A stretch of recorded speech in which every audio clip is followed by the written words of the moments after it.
Today we're going to go over how to install a tire plug in a tire that's got a nail or a screw in it, or just a tiny puncture hole. Today we're working on this beautiful 21 Jeep Grand Cherokee.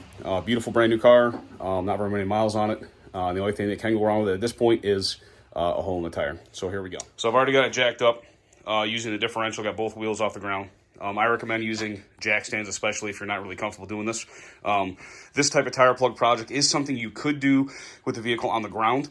It's a little bit more challenging. In fact, you could do this in a gas station parking lot if you absolutely had to, as long as you had the air supply nearby.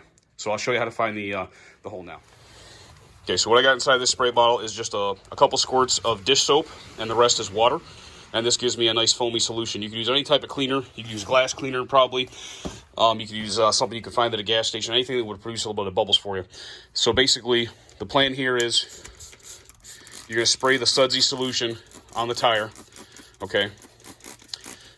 And you're just going to move it. So the way you could do this if it was still on the ground is you could spray it, look for any issues, and then you could have a helper, or you could just pull the car forward a little bit and then expose a little bit more tread, okay? So I've already sprayed this a couple of minutes ago.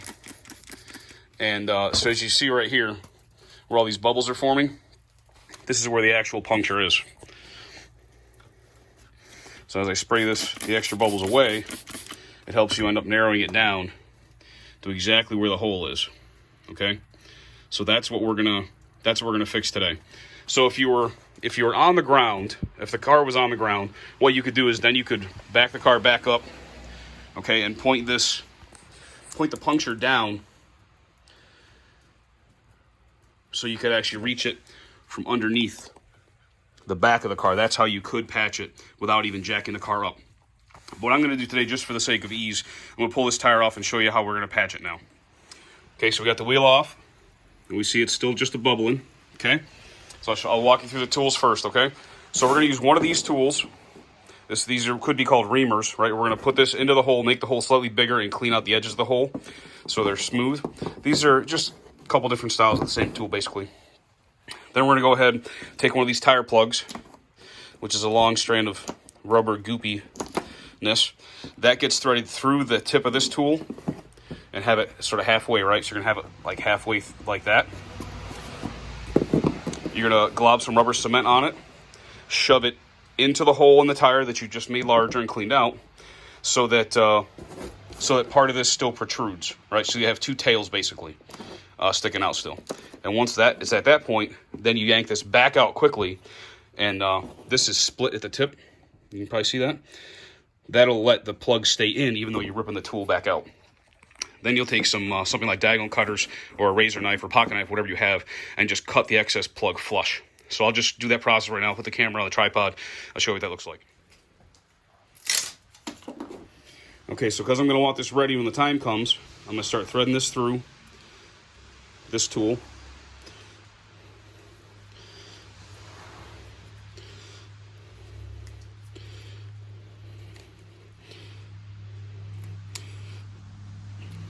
About halfway, okay? So what's going to happen is you're going to push this into the tire like this. It's tough to push in there, but then when you have some still sticking out like that, then you'll give this a hard pull, and you'll end up with just, say, that protruding from the tire, okay? So I wanted to get this ready ahead of time, because once I ream out that hole, it's going to leak air a lot faster, and I want to be able to just keep going. I'll give you the best look at this that I can. So I'll spray a little more fluid on here so I can get a better look at where the actual source of the leak is again. It's kind of tough to see. So I'm right here in the intersection of these four sipes. There's two long sipes, two square sipes. Looks like it's right in the center where all four of those meet. So I'll start working this in where the hole is. And sometimes you can find that you're in the right hole because now the air is kind of slowed down, coming out a little bit. It's not coming out as much, not as many bubbles. So now, as odd as this sounds, now you have to make this hole bigger so it'll fit the tire plug. So now you have to force this in, twisting all the way through the tire. at a professional tire shop, they're not going to do a plug just like this. They're going to do a plug from the inside of the tire. That includes a patch that goes on the inner part of the tire also. Okay, so now got that in there pretty far. So now I should be able to pull it out,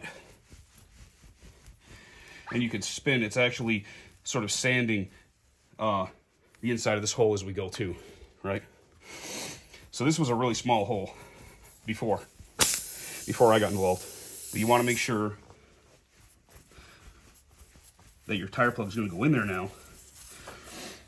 Now we've done all that work.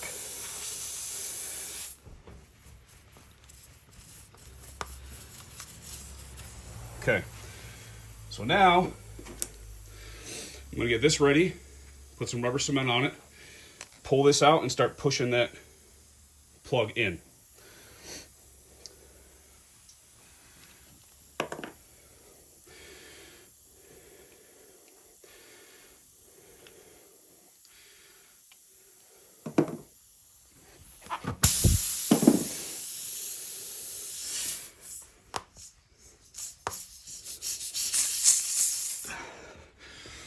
Okay, so you can try and twist each. If that fails like it did for me, you pull the tool out, twist it a little, then twist it a little, and insert it again until you get it pushed all the way in. So now I've got only about an inch or less of plug sticking out. So hopefully now I can pull it out.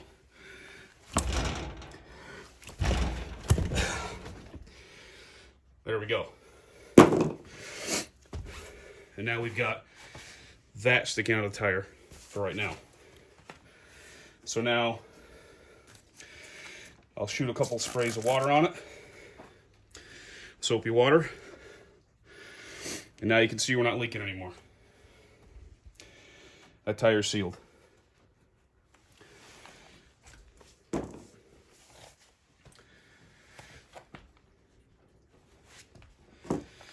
Now I can follow up with cutting this flush. Doesn't have to be 100% perfect. The road will wear that flat also. And that's how you plug a tire.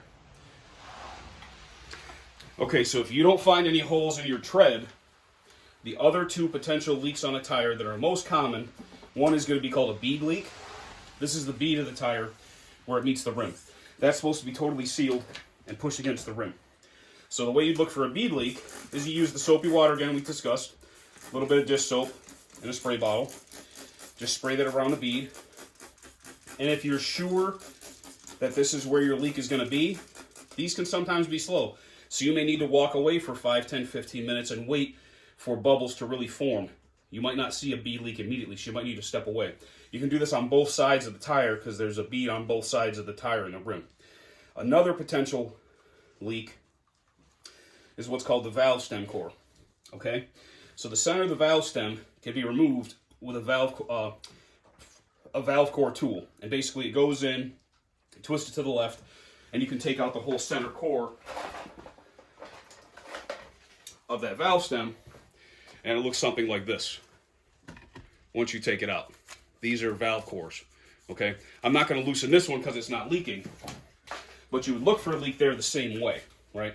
You would just spray there. If you see any bubbles, then you could try and snug that up a little bit, make it a little tighter, or you could just pull out the core and replace it with a new core with a new rubber seal on it. Newer cars have got these TPMS sensors in here, so these cores don't always come out.